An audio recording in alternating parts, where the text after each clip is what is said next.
10 થી 113 દિવસ ઓફિશિયલી લે છે, પણ પછી વાતાવરણ ઉપર એને અમારી ભાષામાં ડિગ્રી ડેઝ કહેવાય. એને પૂરા ડિગ્રી ડેઝ મળી જાય ત્યાં સુધી પાકે નહીં. એટલે જો વાતાવરણ વાદળછાયું હશે તો થોડોક વધુ સમય લેશે, જો વચ્ચે તડકો વધારે હશે તો થોડોક ઓછો સમય લેશે. 110 થી 120 દિવસની વચ્ચે પાકે છે.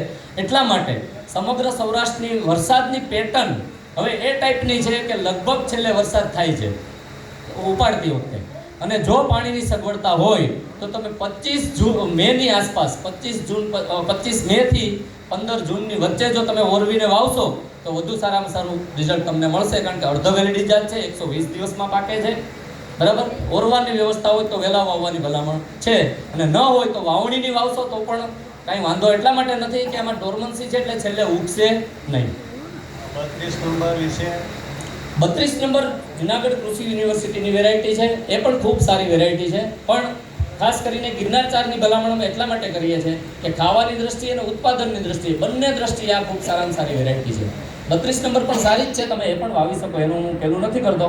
પણ વધુમાં વધુ અમારી ભલામણ ખેડૂતોને એટલા માટે હોય છે કે ખેડૂતોને વધુ ફાયદો થાય. એટલા માટે અમે આ આગ્રહપૂર્વક તમને ગિરનાર 4 અને 5 નો આગ્રહ, અમારી વેરાયટી છે એટલે નહીં, પણ ખેડૂત પોતે બોલે છે. તમે અનુભવ સાંભળજો પછી તમને ખ્યાલ આવશે ખરેખર નહીં આવવા જોઈએ વેરાયટી છે.